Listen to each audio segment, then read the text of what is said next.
Good morning and thank you. We're going to open the meeting up today. If I could get everybody's attention, we're going to open the meeting up today with a brief statement by our House Speaker, Speaker Clay Shake Snyder. Speaker.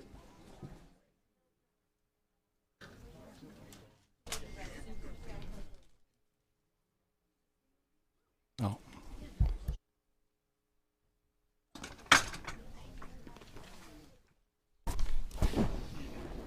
Excuse me, Mr. Speaker, let me call roll while you're getting ready, okay? Yeah. I apologize. Secretary, would you call roll, please? Chairman Bagley. Here. Present. Representative Adams. Here. Present. Representative Carter. Representative Cox. Here. Present. Representative Cruz. Here. Present.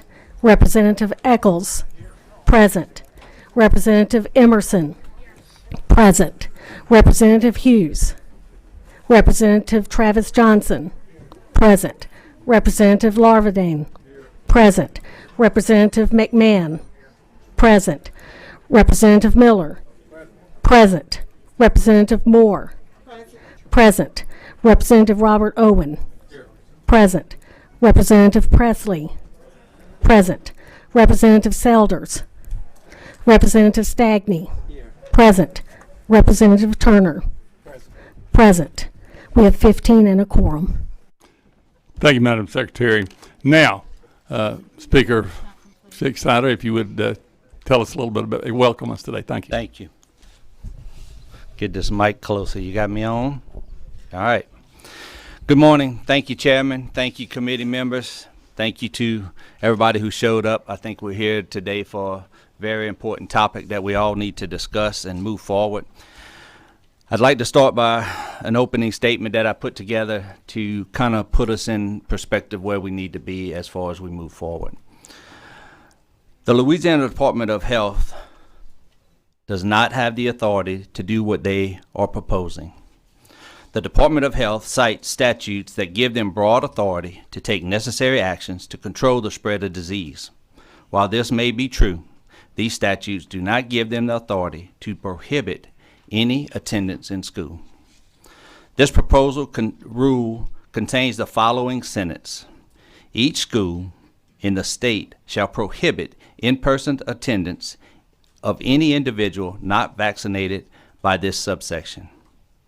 Nothing the Department of Health is proposing in this section authorized by any law. They simply do not have the authority to do what they are proposing. Their proposed rule requires the schools to do something. Bessie and the Department of Education are responsible for deciding what schools do and not the Department of Health. The legislature establishes the policy for how vaccination requirements are enforced in schools.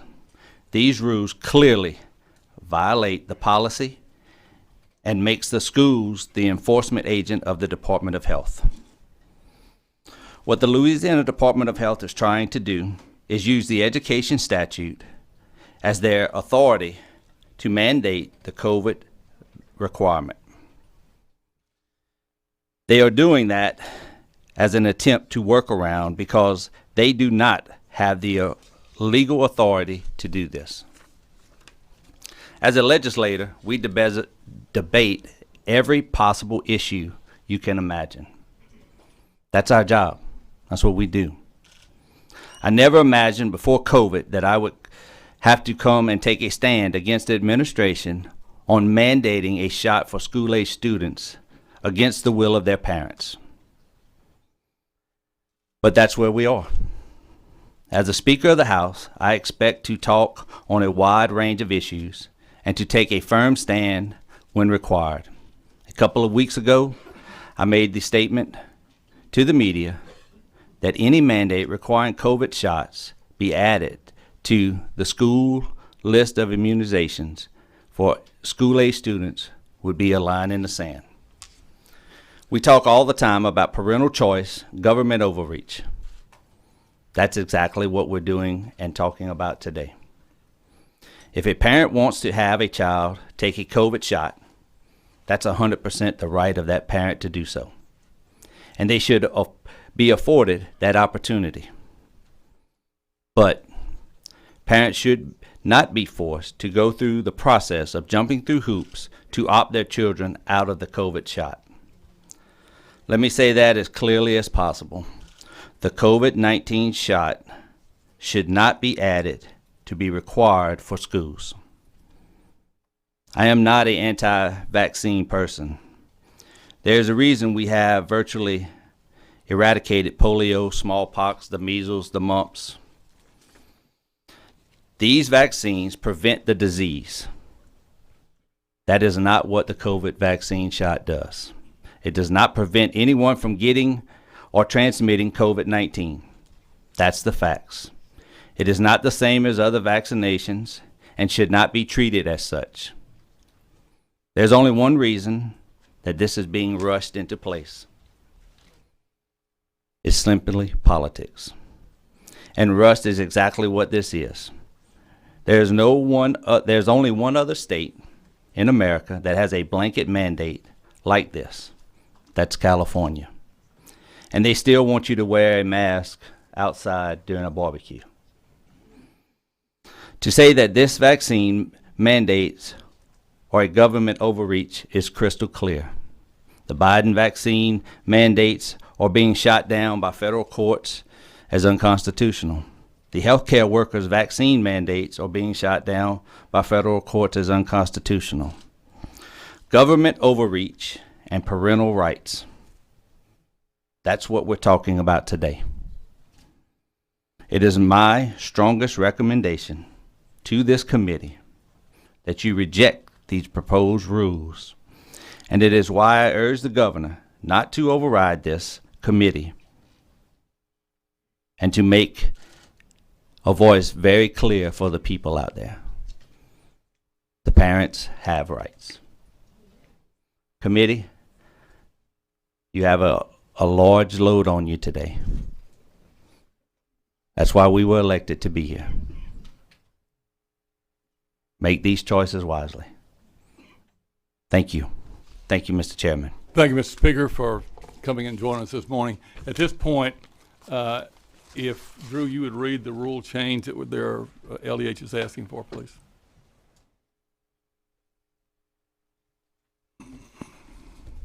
Yes, Mr. Chairman and members, we'll go through quickly the 4 documents that are in your folders for today's meeting. The first document is the proposed rule. It was published in the September 20th, 2021 Louisiana Register.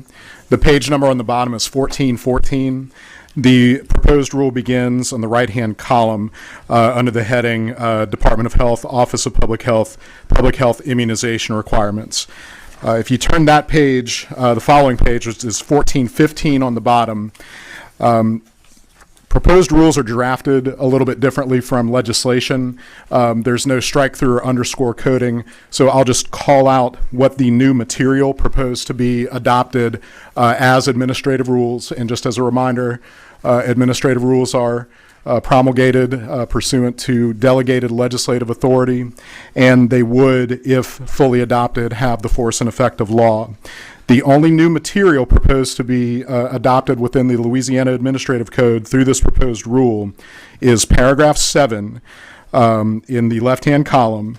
That's adding COVID vaccines to the state immunization schedule in Title 51 of the admin code. That's the sanitary code. So that paragraph 7 is new, proposed rule. And then you see a little set of asterisks and then a subsection E. This is proposed new material. And the subsection E has the language that Speaker Scheckschneider referred to, beginning with each school in the state shall prohibit in-person attendance. That is in subsection E. So it's paragraph 7 and subsection E are the proposed rule. Also in your packet, the next document is the agency report of public comments and proposed final rule. This is an LDH memo dated November 10th. The report of public comments indicates that there were no public comments on the proposed rule, and the proposed final rule is identical to what was published in September. So that's the November 10th report from LDH. The next document is a memo that my colleague, Attorney Johnson, and I prepared for committee members on basics of administrative rulemaking, so you can be familiar with officially our purpose here today. And then you have a 19-page document, which are the pertinent sections of statute that are governing what we are covering in the hearing today. Just to make it easy, if the pertinent section of statute is on page 16. This is the paragraph of law that's referred to in the committee meeting agenda. This is RS 49-968 D2, which provides for this committee's authority with respect to oversight of proposed state agency rulemaking. At hearings such as this one, the law requires that oversight subcommittees, and the language says subcommittee, but the custom of the House and this committee in particular, and Chairman Bagley, is to have the standing committee, the House Committee on Health and Welfare, function as the oversight subcommittee. So those things are equivalent. At such hearings, the oversight subcommittee shall, and I'll read from paragraph 3 here, determine whether the rule change or action on fees is in conformity with the intent and scope of the enabling legislation purporting to authorize the adoption thereof. B, determine whether the rule change or action on fees is in conformity and not contrary to all applicable provisions of law and of the Constitution. Subparagraph C, determine the advisability or relative merit of the rule change or action on fees. And finally, subparagraph D, which is ultimately the action that this committee will consider taking today. Subparagraph D requires that this committee determine whether the rule change or action on fees is acceptable or unacceptable. And this concludes the summation of the materials that have been distributed to members. Thank you, Drew. Before we get started, I'd like to talk to you just a little bit about rules in this committee. Please behave yourself. You are all grown adults, so we shouldn't have to do that. I have men in the back and around. If you cannot follow those instructions, everybody will get a chance to be heard. You'll get a chance to speak if you'd like, and you'll be heard. And so I expect that you will let other people who do not, who may have a conflict with the way you think, speak, please. Having said that, we have a special guest this morning. We have a state elected official who he's going to come make some statements. Attorney General Jeff Landry. Mr. Landry, if you'd come forward, please.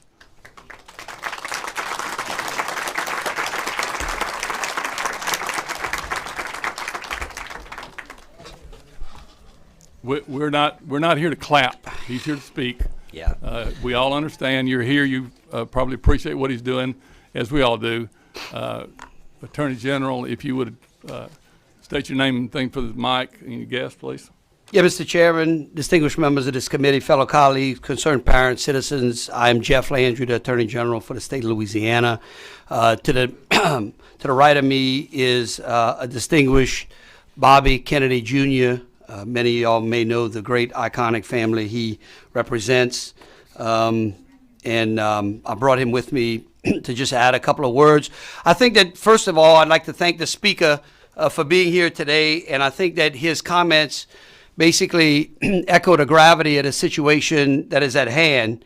I appreciate him laying down the foundation for where this committee is charged with going.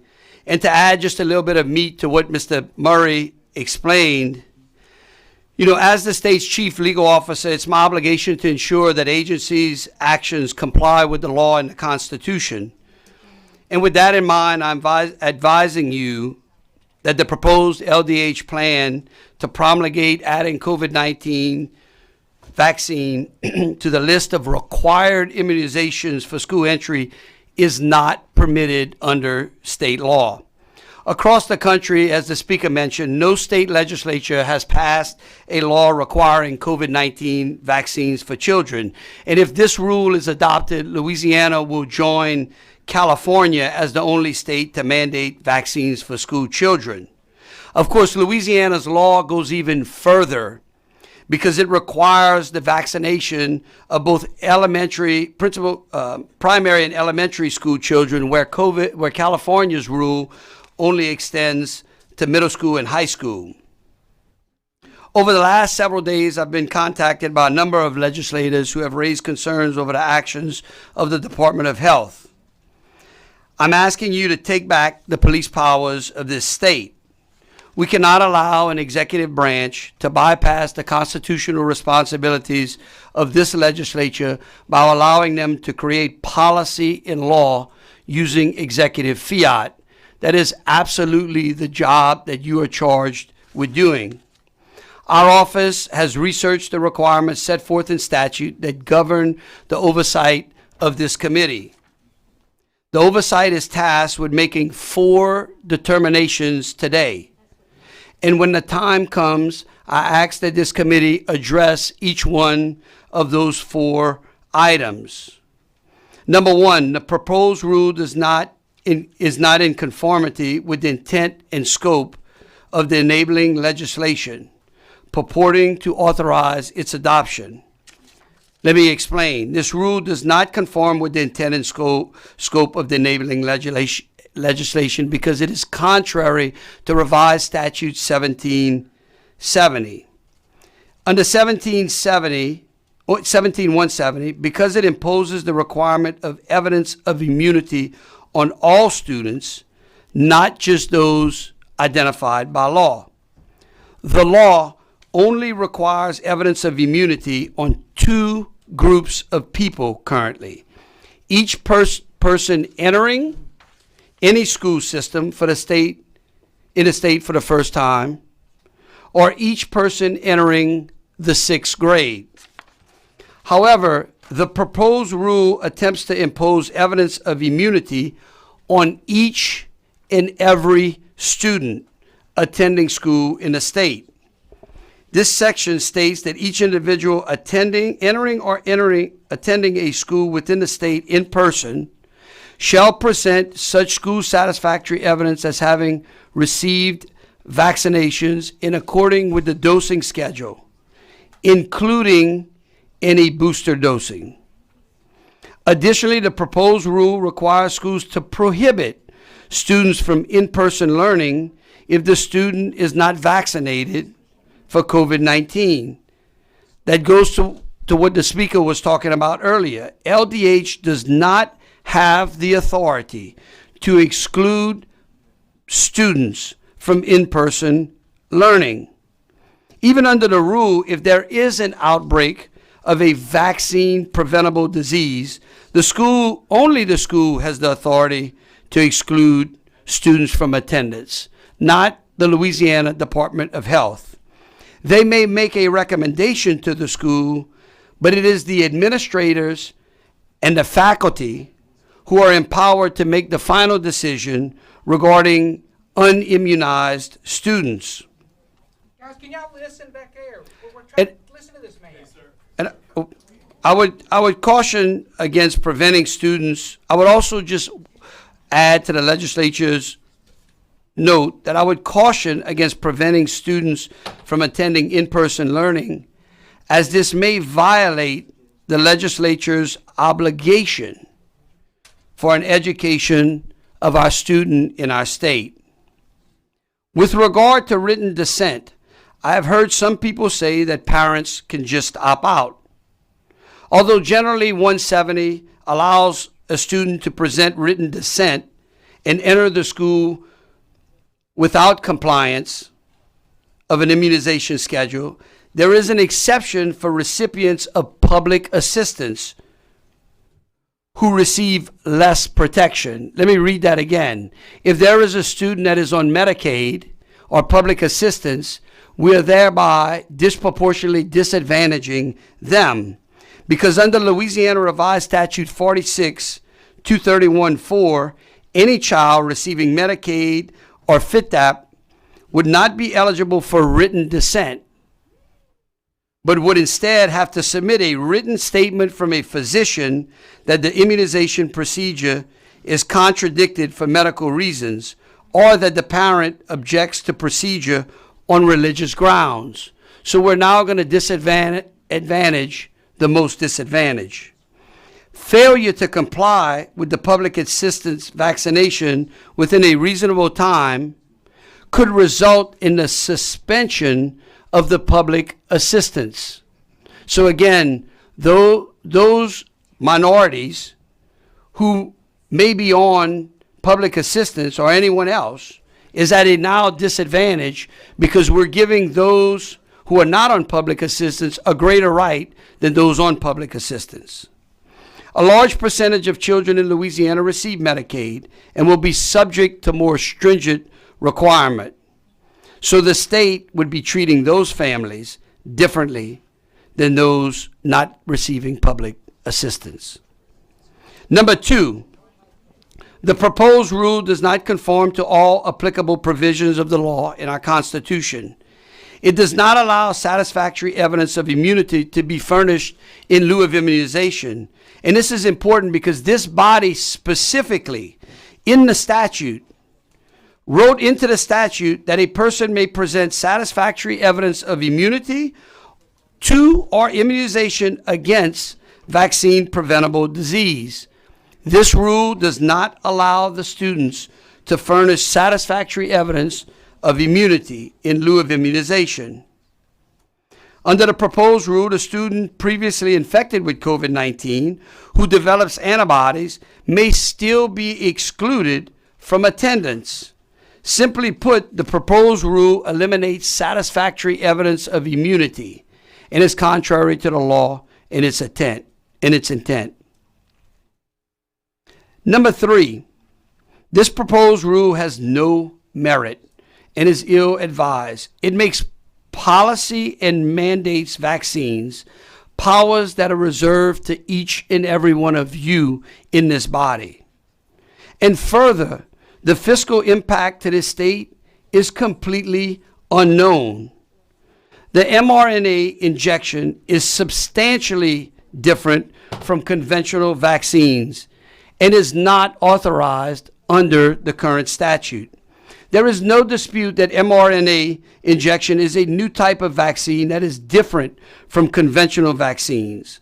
According to the fixed meaning of canon statute, construction of words must be given by their meaning when the text was adopted. When the language of the law is susceptible to a different meaning, it must be interpreted as having that meaning. This means that the new mRNA technology was not approved by the FDA for use as a vaccine at the time this legislature wrote the statute. The word vaccine has only in the past few months been understood to encompass mRNA. The proposed rule then broadens the statute to include technology that was not intended or debated in this body. And additionally, when we look at the diseases listed in 17170, we can see firsthand the type of vaccines which this body placed in the statute. And they gave a standard, and that standard is important. It says vaccine preventable diseases. And it includes in the statute a list of those vaccine preventable diseases such as measles, mumps, rubella, whooping cough, etc. These diseases have one thing in common. They are diseases that are highly effective, where highly effective vaccines have demonstrated the ability to eradicate or prevent the disease. As such, these are truly vaccine preventable disease compared to diseases like the common flu or COVID-19. What you see is LDH has two lists. It's a required list, which are the vaccine preventable diseases, and a recommended list. And why? Because when you list out the viruses I just spoke about that have vaccines, the efficacy of those vaccines are anywhere between 85 to 99%. The flu does not have that. Therefore, LDH recommends the shot, but cannot mandate the shot. Finally, Number 4, the committee should determine that the proposed rule is unacceptable to the Oversight Committee. The legislative power of this state is vested with you all. The Louisiana Constitution provides for a separation of powers amongst 3 branches of government and provides that none of these shall exercise the power belonging to the other. Although the legislature, in exercising its constitutional vested power, may delegate your responsibility to an agency, it must have the ability to claw that power back when need. It is a complete check on the system. For these reasons, I am asking you to please stop this rule, to please address all 4 issues that you are charged with.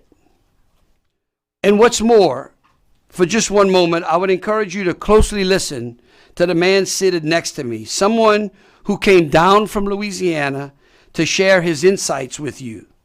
Among many things, Mr. Bobby Kennedy Jr. is an attorney and a humanitarian. He is the founder of the chairman of Children's Health Defense, a nonprofit organization whose mission is to end childhood health epidemics by working aggressively to eliminate harmful exposures.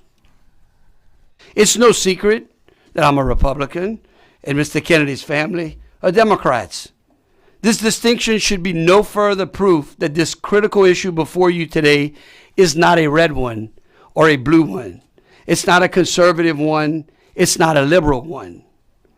No, it's an American issue because it speaks to freedom, liberty, and the principles that all of us across this political spectrum can agree are of the utmost importance. Mr. Chairman, I yield the balance of my time to Mr. Robert Kennedy Jr., if I may.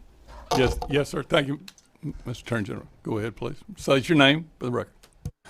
My name is Robert F. Kennedy Jr., and thank you, Mr. Chairman, and thank you, General Landry, for giving me this opportunity. I want to start by apologizing for my voice, which is always bad, but it's particularly bad today. Usually, do I need to sit down? Yes, we're not set up, I don't think, to have anywhere but at the mic. But you can explain there, I guess, if you would. So usually my voice gets a little better as I speak, so it won't be hopefully so hard to listen to. And I want to echo what General Landry said. I'm a Democrat, a lifelong Democrat. I don't believe that this issue is a Democrat or Republican issue. There's no such thing as Republican children or Democratic children. We ought to, whatever our other differences are, we ought to be able to find common ground in doing what's best for our children. There are many arguments. There are economic arguments, moral arguments, ethical arguments, public health, and scientific arguments against this mandate. I'm going to focus today on one thing, which is doing what the public health agencies ought to be doing, which is to give you enough information clearly stated from Pfizer's own data, which will allow you to make a cost-benefit analysis or something like that about what this mandate will do to children.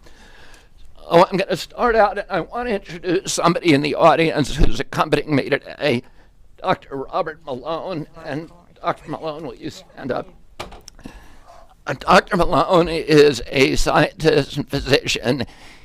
He is one of the inventors of the mRNA vaccine. We would not have this vaccine if it weren't for Dr. Malone. And if he could see this graph, which I'm glad he can't, he would cringe, because this is Pfizer's own graph. And I'm going to explain to you what this graph is from. But he says this graph is useless for making determinations about public health because the cohort was too small. There were 44,000 people in Pfizer's preclinical trials. He says in order to make a determination about a product that's going to be given to 350 million Americans, you needed 400,000. You needed 10 times as many people. But I'm not going to show you this as proof of the science. But this is the science that Pfizer showed FDA in order to get this product approved. So they're kind of stuck with it. Pfizer was supposed to have a 4-year clinical trial. You remember that. It was supposed to go to 2023. Well, what happened? They ended the trial in 6 months. FDA let them do it. Why? Because the vaccine was failing. They could not keep doing the trial because they could not prove that it was efficacious. So they stopped it after 6 months. They unblinded it, and they gave the vaccine to the entire placebo group. What that means is we will never know what the long-term difference between vaccinated and unvaccinated, what are the long-term injury caused from this, we will never know. At the end of that time, Pfizer took all the data for that 6 months. Remember, there were roughly 22,000 people in the placebo group, 22,000 in the vaccine group. They took that data and they gave it to FDA, and FDA gave them a license for one version of this vaccine. Here's what it said. The data showed that during that 6-month period, there was one person in the vaccine group who died from COVID. There were 2 people in the placebo group who died from COVID. You can see those numbers here. This is the vaccine group, 1 person dead. The placebo group, 2 people dead. This allowed Pfizer to tell FDA and the American people that the vaccine is 100% effective because 2 is 100% greater than 1. Now, that is a metric called relative risk. Most Americans think when they hear it's 100% effective that it's absolute risk, meaning that if I take the vaccine, I 100% will not die from COVID. That's not what it means. What it means is you have to give 22,000 vaccines to prevent 1 person from dying from COVID. Now, if you're giving 22,000 vaccines, you better make sure that that vaccine is not killing anybody. Because if it kills 1 person, you've canceled out all of the claim benefits for the product. Well, here's what they found. And this is the key metric. It's called an S4. This is the one graph, the table, that you need to understand, to see and understand this product. And they lied on this. They admit later on in this document that they lied about this number, 15. That's the number of people who died from all causes in the vaccine group over that 6-month period. Of the 22,000 people, there were actually 5 additional ones that they admit, Pfizer admits, should have been included on that. So there were 20 people who died in the vaccine group over that 6-month period of the 22,000. There were 14 people. Excuse me, I'm going to give you this, but you can't sit down. If you Okay. want to There were 14 people who died in the placebo group.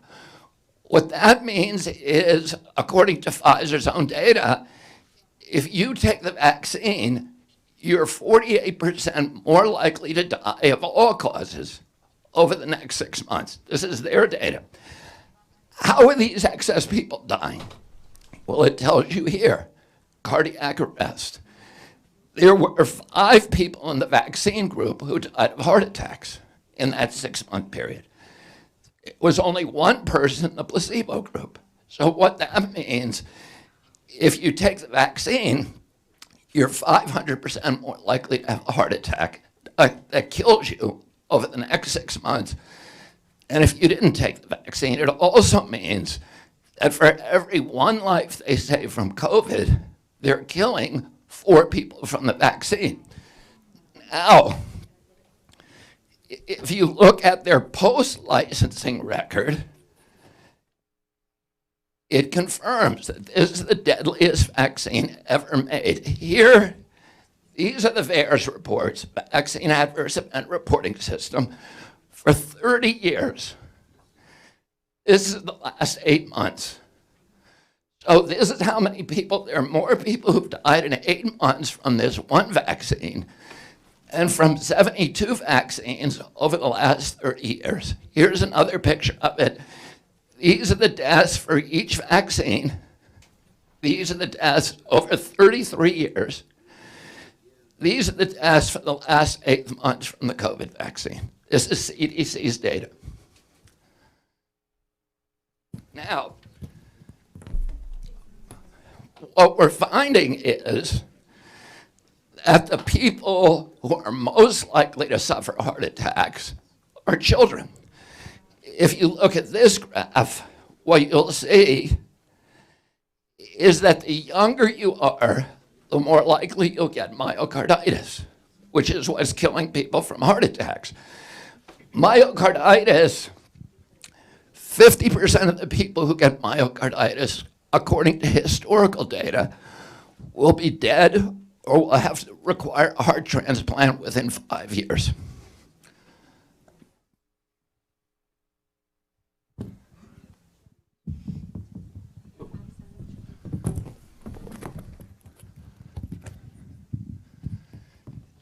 Here's an attempt to quantify how many kids will get myocarditis. 1 in 2,700. There are other studies. One says 1 in 300, another says 1 in 3,000. This is probably the strongest study.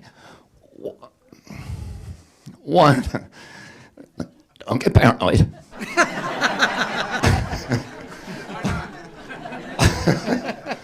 1 in 2,700 kids are going to get myocarditis. Boys will get myocarditis from this vaccine. Oh, I need that. So let me put another number on this. Myocarditis affects 37.3 people per 100,000. That's 373 people per million. Keep that number in mind. 373 per million will get myocarditis, boys. Here is studies that show whether children are at risk for COVID-19. This is Johns Hopkins study. Researchers in this study were unable to find a single American child who was healthy who died from COVID. There is zero risk if you're a healthy child, zero. And yet there's a huge risk from the vaccine. Here's another study that says the same thing. This is among children without comorbidities. This is a study that came out this week, a very, very large German study from the entire German health database. So this says 3 children per million and 0 children under 5 died. They could not find a single healthy child under 5 who died. And over 5, it was 3 per million. So compare that to 373 per million who are going to get myocarditis. Half of them will die.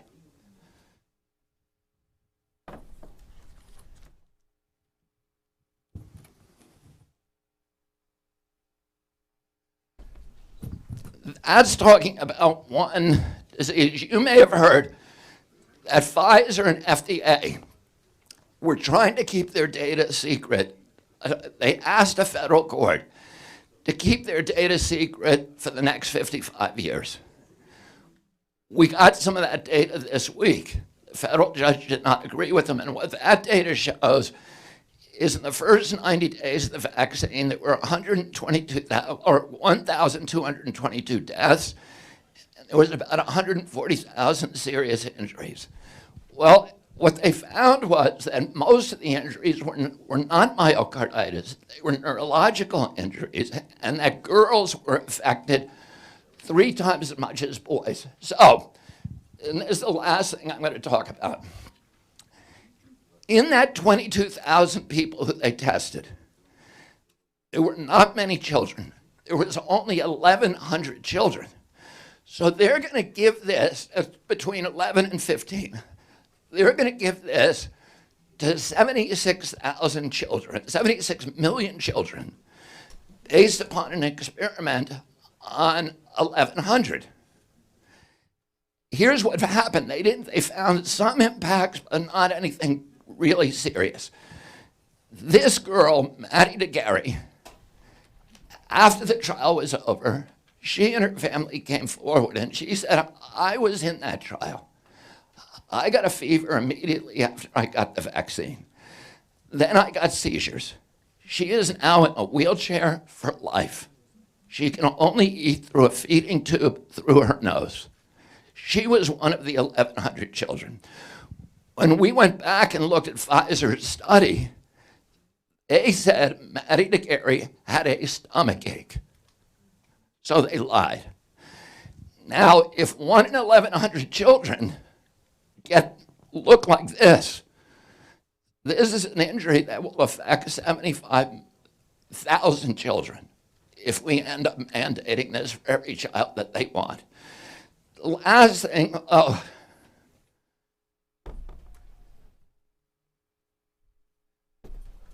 this is something else to consider, which is 44% of Americans have already gotten COVID and have recovered. So the kids, 44% of kids who had COVID and recovered get no benefit from this vaccine, no possible benefit, and yet they have all the costs. Are we really going to impose those risks on them when there's no benefit?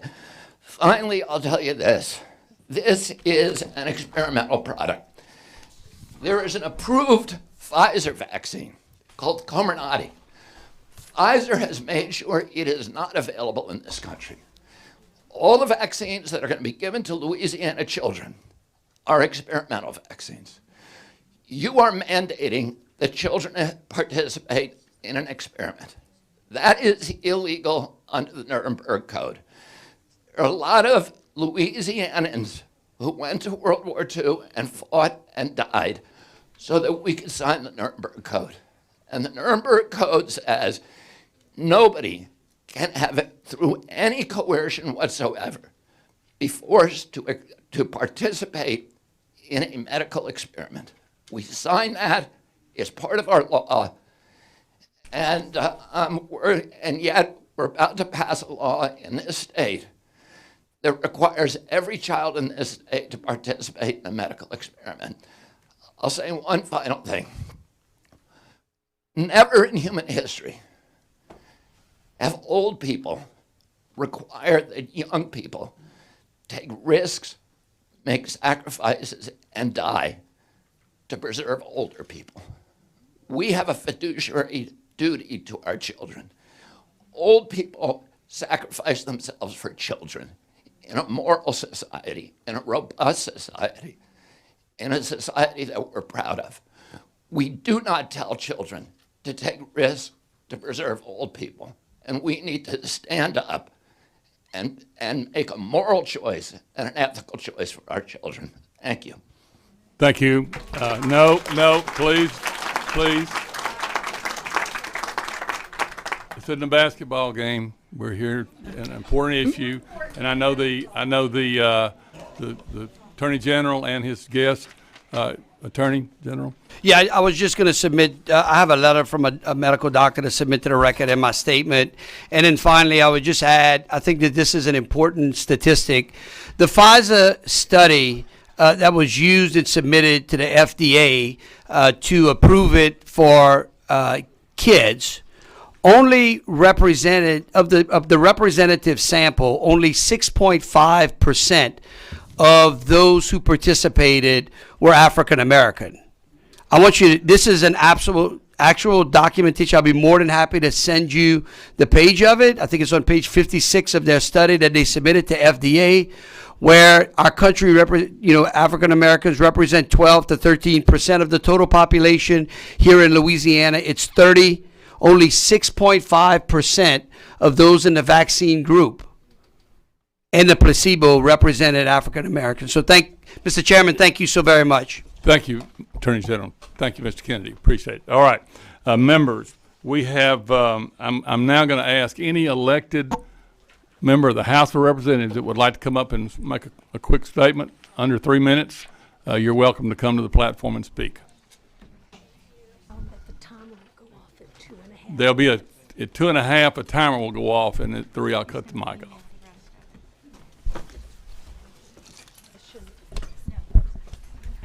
Go ahead. Name for the record, please. My name is Lori Schlegel. I'm a state representative for District 82. Thank you, Chairman Bagley and the committee members. So like the other representatives here, a number of my constituents have reached out to my office asking me to oppose the proposed LDH rule change. And as a parent of a school-age teenage son, I personally oppose mandating this vaccine for kids. Listen, I am far from an anti-vaxxer. I worked for a pharmaceutical company for over 10 years. I believe in science, I believe in medicine, and I believe in vaccines. That is why when I was approved to get the vaccine in January as the first group as a counselor, I got it right away. And while getting the vaccine for myself was a very easy decision, getting it for my son was a really hard one for me to make. He is my only son, he's my only child, he is literally my life. And because of the potential side effect from myocarditis in his age group and his past heart issues, I really struggled with making the decision. I contacted his physician, and I made the decision to get him vaccinated. But I was really struggling whether I was going to get that second dose, because that is when the heart issues show up. So I hadn't yet made the decision, but I didn't need to make the decision, because my husband, who was also vaccinated, got COVID, came home, and gave it to me and my son. So clearly, the vaccine does not always prevent you from getting it or prevent you from transmitting it, but it is definitely shown to reduce hospitalizations and death, and for that reason, I would choose to get the vaccine again. But I believe getting this vaccine is an individual's choice, should not be mandated by the government, and especially when it comes to children, it's about parental rights. And because the vaccine doesn't always prevent you from getting it or transmitting it, you can't compare it to other vaccines in the immunization schedule. I have been vaccinated for measles, mumps, rubella, polio, and I have never gotten these. And I've been vaccinated for COVID. I get the yearly flu shot, and I've gotten both. So like the flu shot, I believe the COVID vaccine should be highly recommended, but not mandated. I also think this proposed rule change is executive overreach. It makes policy, it mandates vaccines, which are powers reserved for the legislative branch under our Constitution. In fact, the governor himself, when he was a legislator in 2015, was able to vote on adding the meningitis vaccine to the immunization schedule. It was not a rule change made by the governor or the executive branch, but a bill voted on by the legislature. This is a legislative function and should not be made by executive fiat. And I'm asking you to please oppose this rule change, and I'm asking the governor to please not override it. Thank you so much. I appreciate all your time. Thank you so much. Who's next? State your name for the record. Yes, sir. Thank you. My name is Philip Tarver. I'm a citizen of Southwest Louisiana, Lake Charles, owner of a small business, Lake Charles Toyota. I'm an elected representative of my area in this House of Representatives. Thanks to you colleagues for being here today to listen to the voices of the people of our state. And thanks, Mr. Chairman and Mr. Speaker, for having this committee meeting. While I'm a representative, I'm here today wearing my citizen hat, and my comments are made as much as possible with that hat on. So let's keep it really simple. If you know me, you guys know me that have met me in the last couple years, and I'm really very basic and very simple. So let's keep it simple. We're here to answer the question of whether this bureaucratic agency will be allowed to further execute control over the lives of the citizens of this state. As citizens, we deserve an answer to the question of how much more or are we going to have to surrender our lives? We've been patient and cooperative, but now our patience is running thin. We can listen to the information all day, and we need to do that, but the question will still remain, when will this body fulfill its role of oversight of this government behavior? When do we, the people, get to reclaim our right of freedom to choose? And we've been told it's not about freedom, but I beg to differ. It is. It is about the right to choose. In this case, specifically about parents' right to choose what is right for their children. But it is about everyone's choice as well. We, the people, know how to make our own decisions. We don't have to live under dictatorial directives and mandates in order to make consequential decisions of daily life. So as not to be laborious and repetitive, I'll just simply urge you today to take the power out of the bureaucracy and restore it to the people where it belongs. Reject this rule, and let's begin to take the stand of being relevant in this government. The line must be drawn here, no further. This would be a good step, a good first step in us showing we the people that this body intends to execute its duly elected responsibility of government by the people, for the people. Thank you, Mr. Chairman. Thank you. Representative? Thank you, Mr. Chairman and committee members. Jack McFarland. I represent District 13. I'm here today both as a legislator, a citizen of Louisiana, but most importantly as a parent of children still in our school system. As a representative of this chamber, I, like you, have received a long list of constituents that have vehemently opposed this unlawful rule mandate. As a representative, a citizen, and a parent, I find it unacceptable that a state agency seeks to bypass the traditional and constitutional responsibilities that the legislature was elected and granted through the Constitution by use of an executive order or executive rule. I believe further that I stand in opposition to this rule, and I ask this committee to fulfill its obligation to review the rule and make the following determinations as required under the statute. First, is this proposed rule conformative with the intent and scope of the legislation that LDH suggests authorize adoption of the rule? Secondly, does the proposed rule, is it contrary to the statute of Louisiana Revised Statute 17-170 and all applicable provisions of the law and our Constitution? And finally, does this proposed rule have merit? Does it make policy? Does it mandate a vaccine? Or is it overreaching? Or is it also overrides the authority granted to the legislature in the Constitution? Finally, it's my hope that these findings will result in this committee voting to overrule the rule being proposed today. The Louisiana legislature has the authority to grant to the people, granted by the people and the Constitution, legislation over vaccines, which we have done many times, the latest being in 2008. The freedom to control the health care choices of our children reside with their parents and the guardians in consultation with the medical physicians of their choosing, not with a government agency. Thank you, Mr. Chairman and committee members. Thank you, Representative. Appreciate that. I have other cards. You would come state your name. I would ask anyone who has a cell phone on, I heard one, please turn it off so we're not disturbed. State your name for the record and tell us why you're here. Ladies first. Gabe Furman, District 22 State Rep. Mr. Chairman, committee members, I come to you today not only as a legislator on behalf of the people of District 22, but also as the father of 2 children currently enrolled in Louisiana public schools. I wish to state my unequivocal opposition to the Office of Public Health's proposed rule that would add the COVID-19 vaccine to the list of immunizations required for school entry.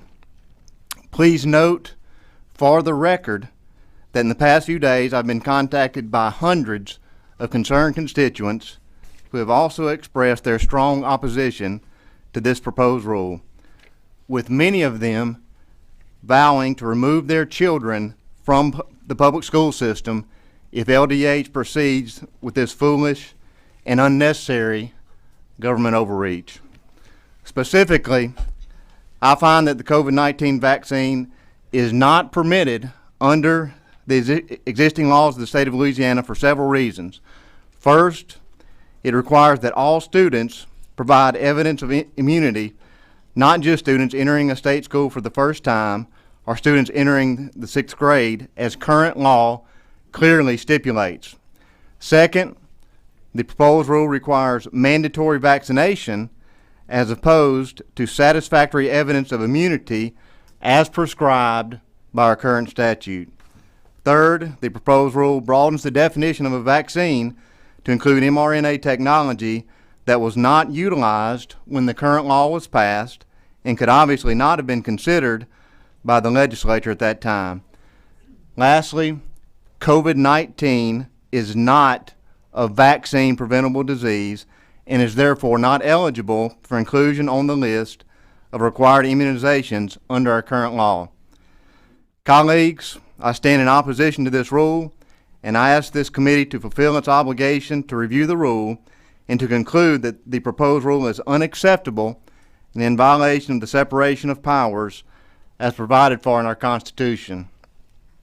In closing, Mr. Chairman, I want to let the men and women of this committee know that the people I represent really don't expect much from their government. All they really want is for the government just to get out of the way and let them live their lives. In fact, there are essentially three things we want the government to provide for us: the freedom to work hard and pursue the American dream, the freedom to worship God when, where, and how we want to, and the freedom to raise our families as we see fit without government interference or meddling. We just want to be free. But in the past 20 months, our government, in the name of public health, has told us who is essential and who can work, who is non-essential and does not have the right to work. The state has told us who can assemble and worship, where we can assemble and worship, how we can worship. And now the state has decided that it can tell us what to inject into our children. The question I've been getting from my constituents lately is this: are we truly free? Are we still a free people, or have we relinquished our freedom and liberties for the perception of temporary safety? This is a question that we all must answer.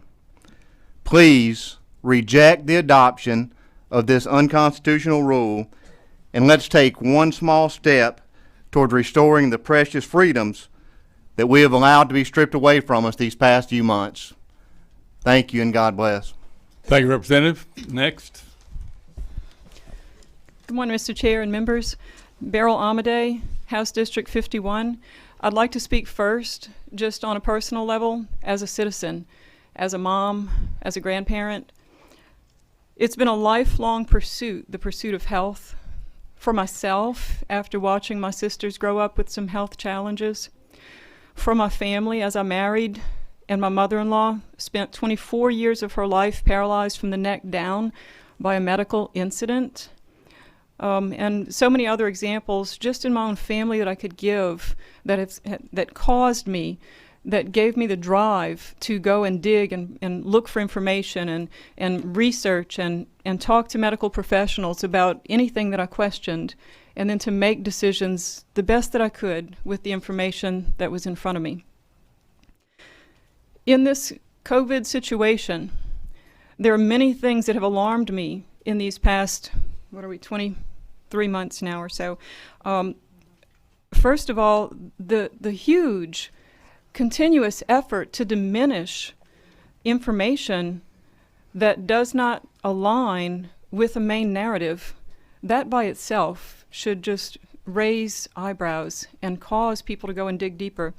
The shutting down of data that's in opposition to what the experts that are on TV want us to hear, the efforts to completely ignore and dismiss any suggestion that there might be an adverse reaction to these shots without even knowing anything else, just the grand effort to push things under the rug draws my attention and makes me want to go and research further. So now I'll switch to my state rep hat and let you know that I was compelled to come this morning to speak on behalf of my constituents and others in the state who've contacted me that may not even live within my district over and over these past so many months. Hundreds and hundreds of people every step of the way, and especially now that the department is proposing this rule change that would greatly affect our students, some of the youngest of our community. This proposed rule change stands in direct opposition to a foundational principle, which is that parents should have the authority to direct the decision-making for their children concerning their education, concerning their health, their well-being, their upbringing. This goes against principles in our Constitution and in our statutes, as you've already heard this morning from our Attorney General, my esteemed colleague, and you'll probably hear some more today. The many, many questions that remain. So many people have contacted me complaining, where are the long-term studies? Well, we know there aren't any because this hasn't been a long-term situation yet. They're not finding the data that they need to be able to make confident decisions. And last, because I heard the timer go off, I'll just close with this. I'm asking you, committee members, to please oppose this rule change and leave the decision-making concerning the well-being and health of children, the health decisions, the decision whether or not to take these shots, up to the parents, where it should remain. Thank you. Thank you, ma'am. Next up. Mr. Chairman, members, thank you so much for having me today. My name is Representative Blake Miguez. I'm from District 49. I represent Iberia and Vermilion Parish. I'm here as a legislator today, but more importantly as a parent. And also am here speaking on behalf of those parents in Vermilion and Iberia as well as across this state. I also have concerns about the agency within the executive branch seeking to bypass the regular legislative process. I echo the comments of Representative Echo that I'm of the opinion this is not a vaccine preventable disease as contemplated by state statute. I stand here, I filled out a red card in opposition to this rule for many of the same reasons that my colleagues here today, the Speaker of the House, the Attorney General, for many of those same reasons. I brought here a folder of constituent emails that I received over the last several days. And I'd like to have the opportunity to enter these into the public record at the conclusion of my comments, but I'll just highlighted a few comments from these emails that I'd like to read to you here today so you can get a sampling. Ms. Clement from Jeanerette, Louisiana, my district, says, the Louisiana Department of Health has undermined public confidence by willfully obfuscating the intent to add COVID-19 vaccinations to the required list of childhood vaccinations for schools and daycares. I ask that administrative procedures be taken to halt this unnecessary, unethical, and ill-advised addition to childhood schedule.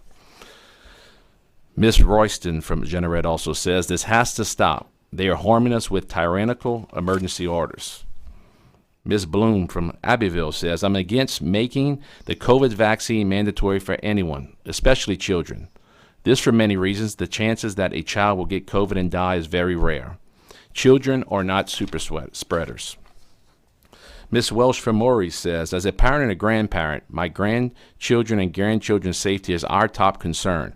I'm furious with the COVID mandates and requirements happening across the state and the country. Get government out of our health care now. Ms. Prejean from Abbeville said, I urge you to reconsider moving forward with any requirements to inject our children. Ms. Dooley from Delcombe says, it's a sad day in Louisiana when our government is not informing parents or the general public of its intentions to poison our children.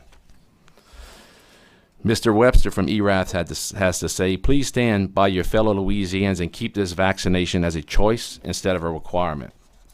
Members, I think you've got a sampling of a lot of the emails that I received. I received roughly 40 or 50 in the last few days, 30 of those from within my district.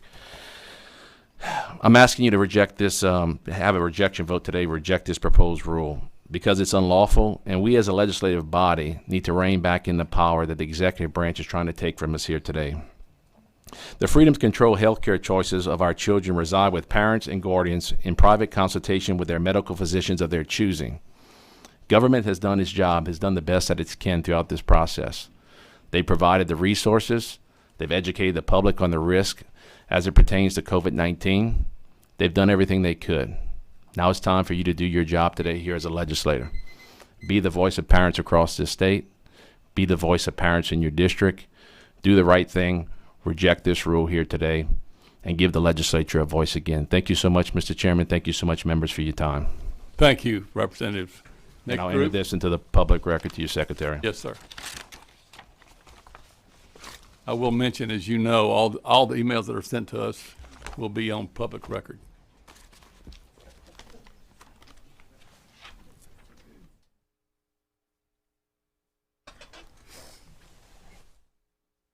State your name, please. Good morning, members. I'm Rick Edmonds. I represent District 66 here in Baton Rouge.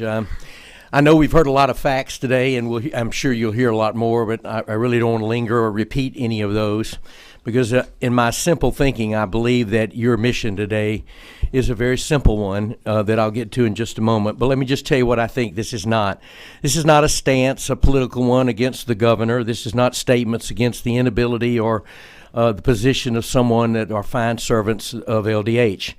All of us support their good work, and we're in favor of them. They're our friends, they're our leaders. They struggle with these issues as deeply as we do, as we all do.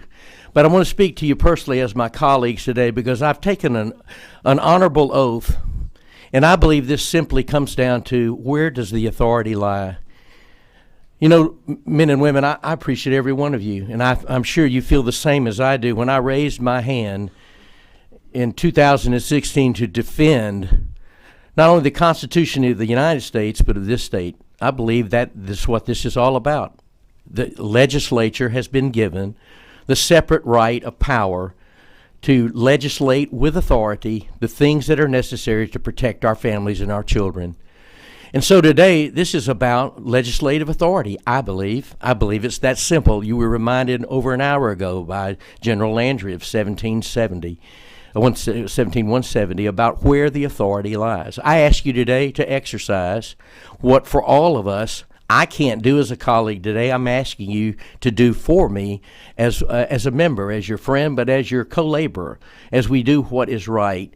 So I'll sum it up this way. I think you know I'm a pastor, so it's easy for me to do it this way. I think today is about courage because you're pressured and I'm pressured. Sometimes we have to push that button even though we're pressured. Today you'll have to do a strong yay or a strong nay. I ask you, do you have the courage to do that which is right in my sight? I'm not judging you.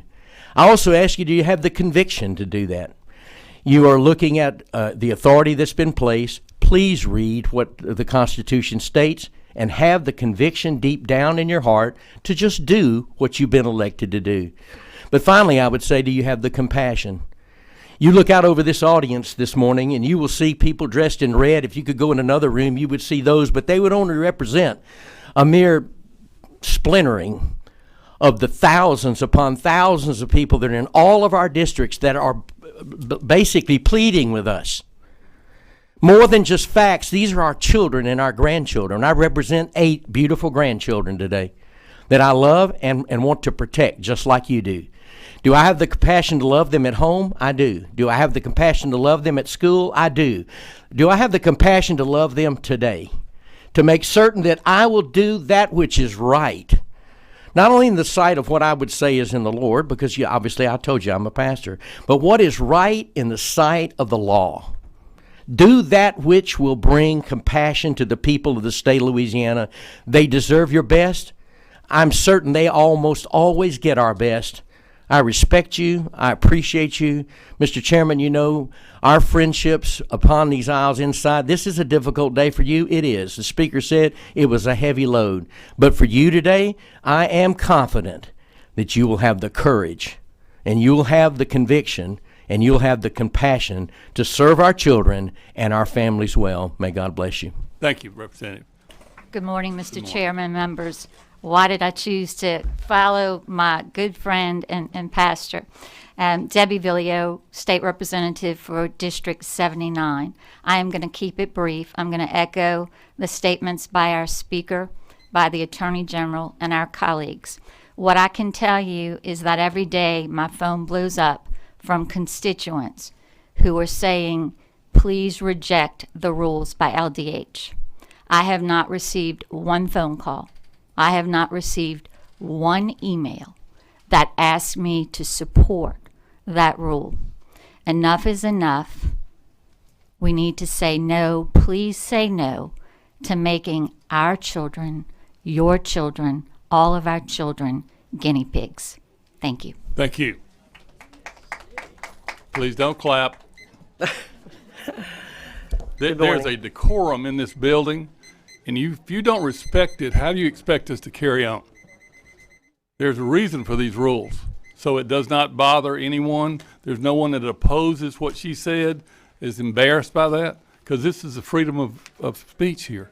And when you do those sorts of things, you violate that. Do what you're supposed to do. Let's be honorable and do what we came here to do. We'll all vote in a little bit, and you'll know how we feel. Representative. Thank you, Mr. Chair. Committee members, I appreciate the opportunity to be here. Kathy Edmonston, District 88. Serve with you in our Louisiana House of Representatives. I'm here today not only as a representative of the House, but as a grandmother of 2 children that are still in public school system here.